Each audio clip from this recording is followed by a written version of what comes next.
스바냐의 이름은 여호와께서 숨겨준 자라고 하는 그런 뜻을 가지고 있습니다. 스바냐 1장 1절에 보면 아몬의 아들 유다 왕 요시야의 시대에 스바냐에게 임한 여호와의 말씀이니라 그랬어요. 다른 성경들은 어느 시기에 성경이 기록됐을까 좀 궁금한 부분들이 있을 정도로 어느 시점이라고 딱 명칭이 안 되는데, 오늘 이 성경은 정확하게 요시야 시대다 이렇게 표현하고 있습니다. 그리고 스바냐에 관한 족보가 나오는데 히스기야의 현손, 아마랴의 증손, 그다랴의 손자요 구시의 아들이었더라. 히스기야로부터서 이야기가 되어지고 있기 때문에 히스기야는 왕의 이름이거든요. 그래서 히스기야가 므낫세의 아버지입니다. 그리고 므낫세 다음에 아몬이고요, 아몬 다음에 요시야예요.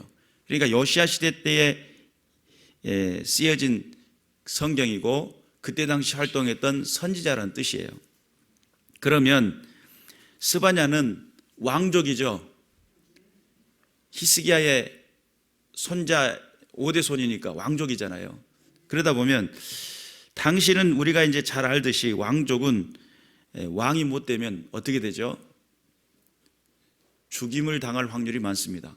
그래서 그 경쟁 가운데 왕이 되지 못하면 생명의 위협을 받게 됩니다.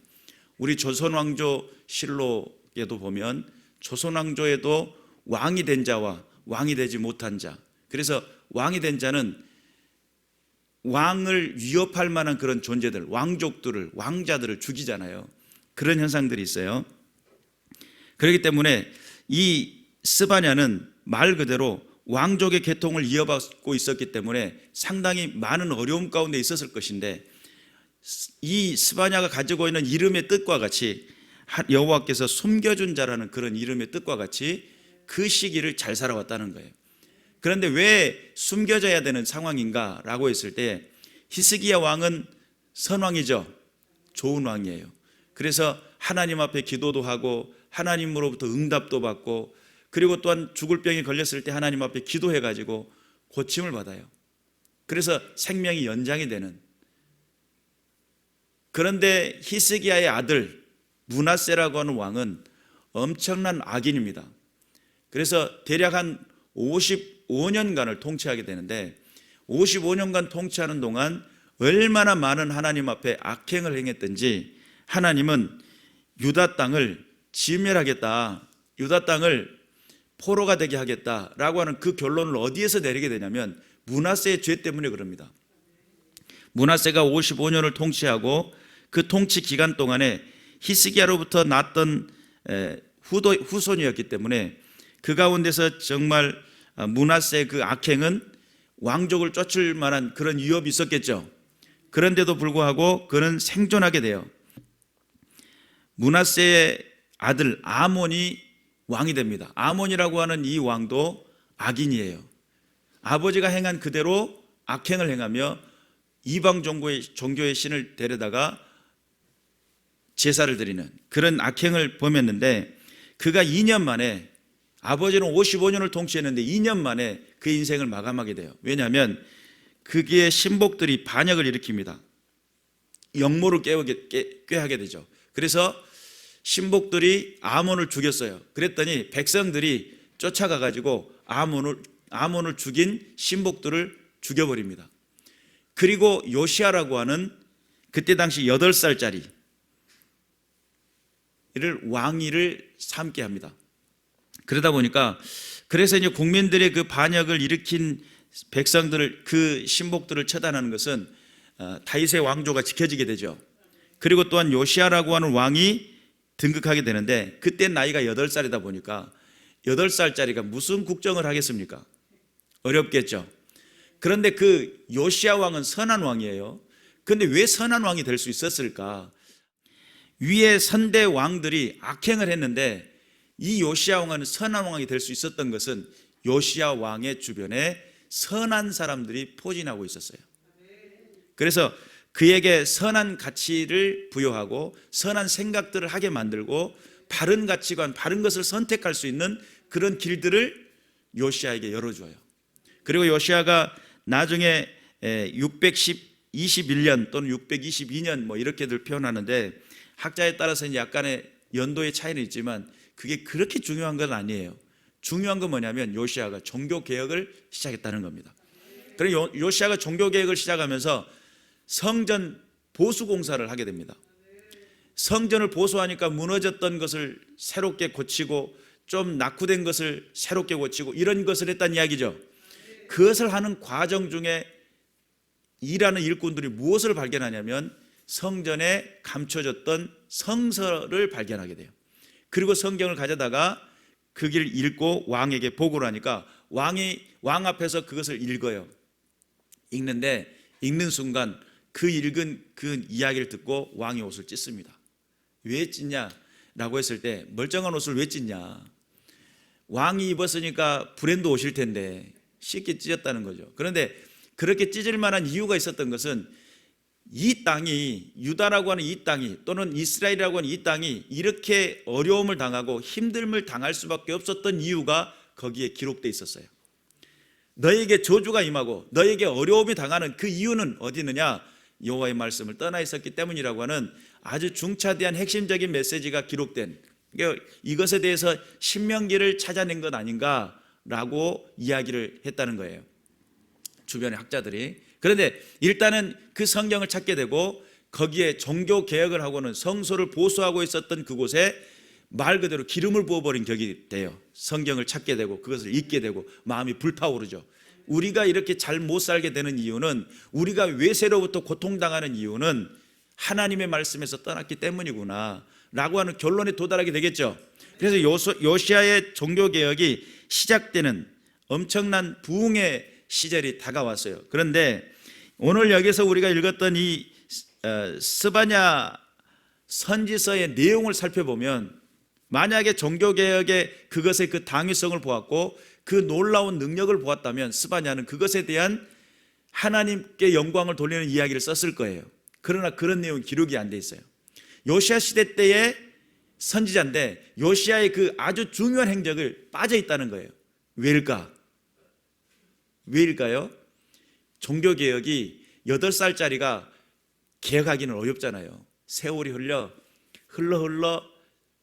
상당한 세월이 흐른 다음에 종교개혁이 일어나요. 그러니까 요시야 왕의 초기 시기에 기록된 거 아닌가. 아몬과 또는 므낫세와의 그 시간 가운데 생명을 보존하고 숨겨진 자가 되어가지고 그래서 기록된 성경이지 않은가라고들 학자들은 그렇게 생각을 합니다. 어찌됐든 간에 스바냐의 말씀 안에는 상당한 아주 예리하고도 아주 공격적인 메시지들이 기록되어 있는데, 당시 정치적 종교적 암흑기였어요. 이게 스바냐가 보는 시점은 그랬어요. 요시야가 종교개혁을 하기 이전에 그 상황은 정치적, 종교적, 하나님을 찾는 백성들이 너무나 암흑기였어요. 고통 중에 있었던 거죠. 그리고 또한 당시 여러 가지 많은 정황들, 정세가 그랬어요. 국가 정세가 그랬어요. 아수르라고 하는 대제국이 여전히 살아있었을 시기인데 그 제국의 위에 북방으로부터 내려오는, 저쪽으로부터 내려오는 수구다인이라고 하는 그 성경에도 나오는 족속인데 야만인이라고 하네. 러시아 변방에 있었던 그런 족속이라고 그래요. 그쪽이 이쪽으로 밀고 내려오니까 아수르가 지금 막 혼란에 빠져 있는 상황에, 그러다 보니까 주변국을 돌아보고 주변국을 살필 만한 그런 여력이 없는 그런 상황들이었어요. 그리고 많은 정황들이 그러다 보니까 이 이스라엘 안에 새로운 부흥이 종교 개혁을 일으킬 만한 요건이 된 거예요. 그래서 여러분 잘 보세요. 부흥하고 그러한 요건이 되는 이유는 그런 환경의 요인들도 있다라는 거예요. 하나님께서 그런 상황 속에 뭔가에 집중하지 못하도록 이렇게 그런 상황을 만들어 주신 거죠. 그런데 그런 상황 속에 부흥이 일어나기 전에 지금 스바냐가 보는 그 시점은 정치적 종교적 암흑기였고, 그런 상황 속에 그 어두운 날, 그가 보았던 여호와의 날, 성경에 나오는 여호와의 날, 그는 희생의 날이고 분노의 날이고 고통의 날이고 캄캄한 날이 될 것이다, 구름과 흑암의 날이 될 것이다 라고 하는 스바냐 1장 14절에서부터 16절에 나타나는 이야기를 토대로 해가지고 그 여호와의 날은 두려운 날이 돼요. 그리고 이제 그러한 두려운 날들에 대한 이야기를 하는 그 이유 속에는 오늘 성경의 스바냐 1장 6절에 보니까 여호와를 배반하고 따르지 아니하는 자들과 여호와를 찾지도 아니하며 구하지도 아니하는 자들을 멸절하리라. 성경에 하나님을 찾지 않는 것을 하나님께서는 그렇게 화를 내실 만한 이유라는 거예요. 멸절을 시킬 만큼 강력한 이유라는 거예요. 그래서 하나님 앞에서 그들의 날들은 여호와를 배반하고 따르지 않고 여호와를 찾지도 않고 또한 하나님 앞에 기도하지도 않는 그 백성들을 멸절하겠다는 거예요. 그 날들은 희생의 날이 될 거예요. 그 날들은 엄청난 화를, 여호와의 진노를 보게 되는 그런 날들이 될 겁니다. 그리고 또한 12절에 보니까 그때 내가 예루살렘에서 찌꺼기같이 가라앉아서 마음속에 스스로 이르기를 여호와께서는 복도 내리지 아니하시며 화도 내리지 아니하시리라 하는 자들을 등불로 두루 찾아 벌하리라. 하나님은 우리 인생 속에 복도 주지 않지만 화도 내리지 않는, 하나님이 내 인생에 언제 간섭하겠으며 내 삶에 언제 역사하실 거야, 하나님하고 관계없는 그런 인생을 살아가는 그 백성들을 하나님이 어떻게 하신다고요? 등불을 들고 찾아다니신다는 거예요. 그리고 그들을 찾아내가지고 어떻게 하신다는 거예요? 벌을 내리시겠다는 거예요.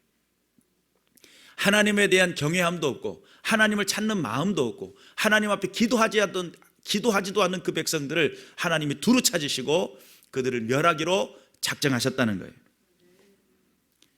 여호와의 큰 날이 가깝도다. 가깝고도 빠르도다. 여호와의 날이 소리로다. 용사가 거기서 슬피 우는도다. 얼마나 하나님께서 그 진노가 강력했던지 그 날들이 강력하게 다가오는데 급속하게 다가오겠다라고 하는 성경의 말씀입니다. 하나님 앞에 범죄하는 그것, 어떤 것이 범죄하는 것일까? 내가 거짓말하는 것, 내가 남의 것을 등쳐먹는 것, 그것보다 더 큰 죄악은 뭐냐면 불신앙의 죄입니다. 하나님을 찾지도 않고 하나님을 따르지도 않고 하나님 앞에 기도하지도 않고 하나님의 뜻을 구하지도 않는 그 백성들을 하나님 앞에서의 그 불신앙의 죄를 하나님은 지적하고 계셔요. 누구를 통해? 스바냐를 통해. 그리고 또한 그들을 통해서 하나님은 그 주민들을 멸절하되 놀랍게 멸절하겠다는 거예요. 여러분, 대부분 사람들이 어느 정도 일을 하다 보면 적당하게 하고 그래 이 정도면 됐어 이런 정도로 하잖아요. 근데 그 영화 대사 중에 이정재가 그런 이야기를 해요. 나를 만난 사람들이 늘 하던 말이 그렇게까지 할 필요가 있냐고 라고 하는 그런 이야기를 하는 대사 중에 그런 이야기가 있어요. 꼭 그렇게까지 심하게 할 필요가 있냐고 라고 하는 그런 대사가 있어요. 그런데 하나님께서 멸절하겠다고 하는데 어느 때까지 멸절하냐면 놀랍도록 멸절하겠다는 거예요. 그러면 놀라울 정도의 멸절은 어느 정도냐? 세상 많은 사람들에게 수치가 되고 세상 많은 사람들의 손가락질을 받으며 세상 많은 사람들이 깜짝 놀래요. 야, 저거는 하나님께서 강력하게 군대를 일으켜가지고 애굽에서 그들을 이끌어내셨고 모든 상황에 능력으로 그들을 지키시고 보존했던 나라가 아니냐. 그런데 저 처참한 꼴은 도대체 뭐지? 놀라울 정도의 멸절이라는 거예요. 그런 멸절을 일으키시겠다는 거예요. 스바냐 2장 2절에 보니까 이 명령이 시행되어 날이 겨같이 지나가기 전이래요. 하나님의 진노는 어떤 상황으로 다가오냐면 내 삶의 날, 내 시간의 때에 그것이 하나의 겨같이 날아간다는 거예요. 그래서 저는 처음에 이 말씀을 읽으면서 훅 하고 지나갔어요.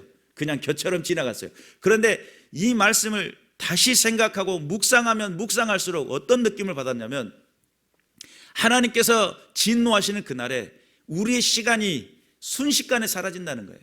여러분 연세가 드시면 50이면 시속 50km, 60이면 시속 60km, 70이면 시속 70km 뭐 이런 이야기가 있어요. 시간의 속도가 그런다는 거예요.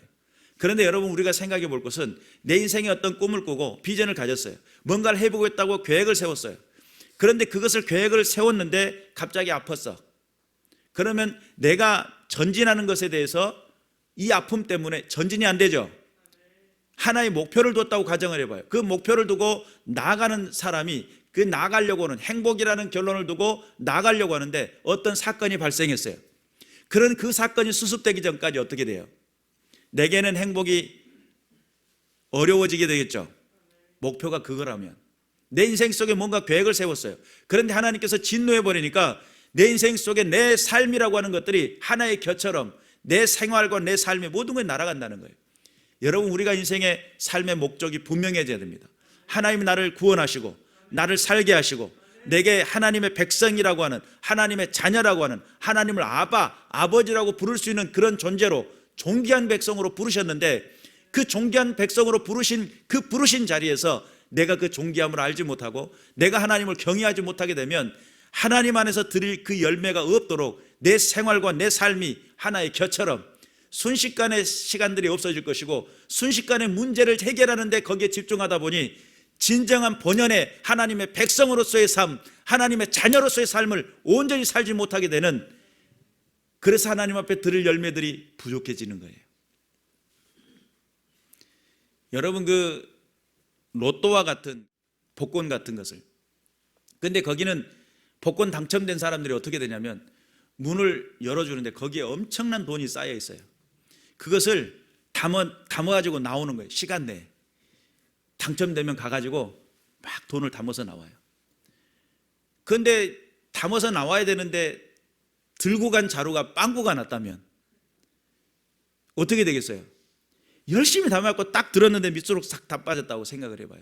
그러면 우리가 우리 인생에 하나님 앞에 삶의 인생의 목적이 있고 하나님 부르신 이유가 있으며 그 뜻에 부합한 삶이라고 하는 삶에 인도함 받았던 내가 문제 때문에, 터진 자루 때문에, 내 상황 때문에, 내 아픔 때문에, 내 삶의 모든 관계와 만남 때문에 내 삶이 하나님이 기뻐하시는 그 자리에 하나님의 기쁨이 되지 못한다고 한다면, 내 시간과 그 시간에, 정해진 시간에 내가 싸들고 나와야 되는데 어떻게 되죠? 기껏해야 주머니에다 담고 이렇게 챙겨갖고 나오는 수밖에 없잖아요. 근데 옆에 있는 사람은 같이 당첨이 됐는데 보자기를 듣는데 안 터졌어. 있는 대로 담아가지고 막 짊어지고 막 갖다 던져놓고 또 담고 막 시간 내에 이러고 있는데, 나는 문제 때문에, 나는 상황 때문에, 나는 어려움 때문에, 나는 고통 때문에, 내 아픔 때문에, 이 하나님 앞에 집중할 수 없는 그 시간들 때문에 내가 가지고 있는 시간을 다 낭비해버린다는 거예요. 여호와의 날에, 그 진노의 날에, 그 명령이 시행되기 전에 우리의 날들에 겨같이 날아가지 않도록 깨어있는 믿음의 군사들 되시길 바랍니다. 여호와의 규례를 지키는 세상의 모든 겸손한 자들아, 너희는 여호와를 찾으며 공의와 겸손을 구하라. 너희가 혹시 여호와의 분노의 날에 숨김을 얻으리라. 할렐루야죠. 오늘 이 스바냐 우리가 함께 읽었던 3장에는 2절에 보니까 명령을 듣지 아니하며 교훈을 받지 아니하며 여호와를 의뢰하지 아니하며 자기 하나님께 가까이 나가지 아니하였도다. 이거 그들이 멸망받는 죄예요. 하나님 앞에 명령을 듣지 않았어요. 사람들이 뭔가 명령을 하면 듣기 싫어해. 왜요? 내 마음대로 살고 싶으니까, 내 하고 싶은 대로 살고 싶으니까. 명령 듣기 싫어해. 내가 그냥 명령자가 되고 내가 그것을 시행하는 자가 되고, 그러다 보니까 명령을 듣기 싫어해요. 또 교훈을 받기 싫어합니다. 교훈이라고 하는 하나님의 말씀을 가르고 가르치려고 하는데 듣기를 싫어해요. 마음에 받아들이기 싫어해요. 왜죠? 하나님의 영이 내 마음속에 있으면 그 말씀에 반응하게 돼 있어요. 그 성령께서 내 안에 역사하시면 그 말씀에 반응하게 돼 있고 그 교훈에 대해서 기쁨을 알게 돼요. 바울은 뭐라고 그래요? 이 세상에 있는 모든 지식보다 그리스도를 아는 그 지식의 그 고상함을 위해서 나의 모든 지식을 배설물로 여겼다고 그러죠. 그런데 왜 교훈을 받아들이지 않느냐? 여전히 세상의 가치가 살아있고 여전히 나 중심적인 인생을 살고 있기 때문에 하나님의 말씀이 들려지지 않고 그 교훈대로 살면 희생될 것 같고 그 교훈에 이끌리면 내가 하고 싶은 대로 살지 못할 것 같으니까 그렇게 되는 거예요. 또 여호와를 의뢰하지 않는다는 건 여호와께 맡기지 않는다는 거예요. 하나님 앞에 맡기지 않는 그 백성들을 하나님께서는 멸절하시겠죠. 맡기지 않으면 그것은 내 문제야. 하나님 앞에 드려지지 않으면 그것은 내 문제가 되고 내 사건이 돼요. 내 어려운 부분이 돼요.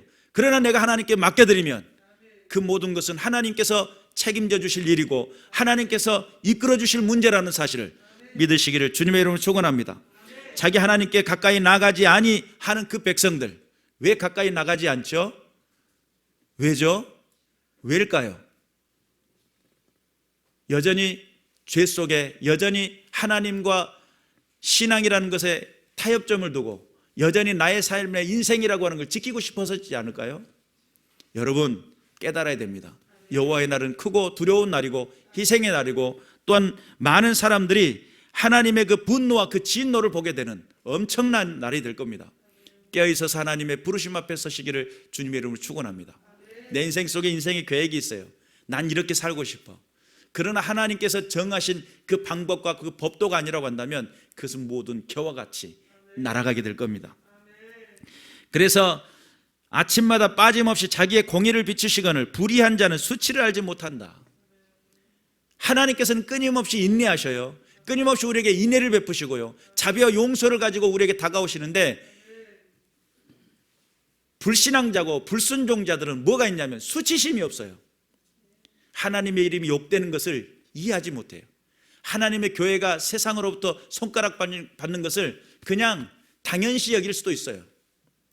하나님이 기뻐하시는 뜻인지 아닌지를 분별하지도 못해요.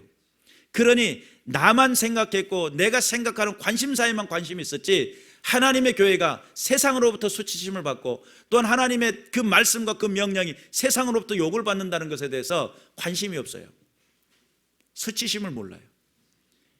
독생자 아들 예수 그리스도를 아낌없이 보내주신 그 사랑을 나는 믿고 그 은혜 가운데 내가 구원받았다라고는 결론을 가지고 있지만, 하나님 앞에서 내 삶이 또는 하나님의 모든 상황 속에 하나님의 말씀이 살고 교회가 살고 나라와 민족 가운데 하나님의 뜻이 사는 것에 대한 목적을 두지 않기 때문에, 거기까지 믿음으로 결부시키지 않았기 때문에, 여러분, 하나님이 욕되는 것에 대해서 우리의 마음에 울분이 일어나야 돼요.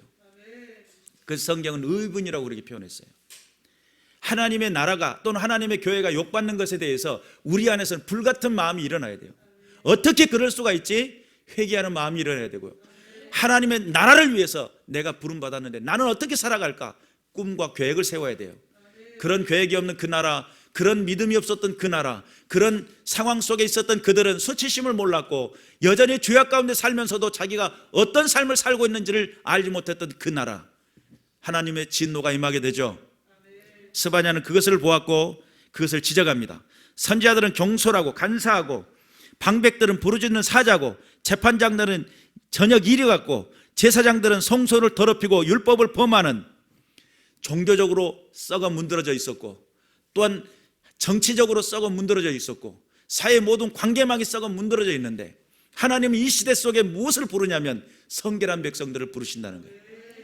하나님의 말씀 앞에 그 말씀을 두려워할 줄 알고 하나님의 그 말씀 앞에 순종할 줄 아는, 그 말씀에 생명을 걸 줄 아는 그런 믿음의 군사들을 기다리고 계시고, 그리고 그 기다리는 그 백성들, 남겨진 백성들, 오직 믿음으로 의인은 살리라 함과 같은 그 믿음을 가지고 있었던 그 남겨진 백성들을 향한 하나님의 고백이 있는데, 내가 공고하고 가난한 백성들을 내 가운데 남겨두리니 그들이 여호와의 이름을 의탁하여 보호를 받을지라. 이스라엘 남은 자는 악을 행하지 않으며 거짓말을 하지 아니하고 입에 거짓된 혀가 없으며 먹고 누울지라도 그들을 두렵게 할 자가 없을 것이다.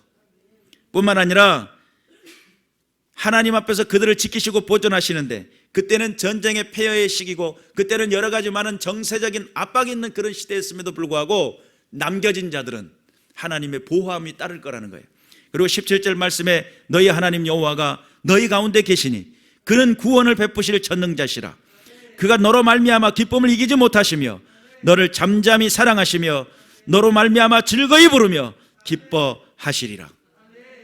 하나님의 그 기쁨을, 감추지 못하는 그 기쁨을, 믿음 하나 가지고 있었는데, 하나님 앞에 하나님이 하신다라는 그 믿음 가지고 있었는데, 믿음으로 남겨진 믿음의 백성, 의인이 되기로 작정했던 그 백성들을 향한 하나님의 그 떨리는 가슴, 감추지 못한 그 기쁨을 저와 여러분이 맛보았으면 좋겠습니다. 그리고 하나님께서는 뭐라고 이야기하냐면 수욕받는 자에게 칭찬과 명성을 얻게 하리라. 만민 가운데 명성과 칭찬을 얻게 하리라. 여호와의 말이니라. 하나님의 뜻을 알고 하나님께서 원하시는 그 믿음의 자리, 믿음의 세대를 꿈꾸는 사람들, 여러분들 하나님의 말씀 앞에 서야지 내 인생의 계획이라고 내가 하고 싶은 대로 인생을 사는 거, 에베소서에는 본질상 진노의 자녀라고 그랬어요.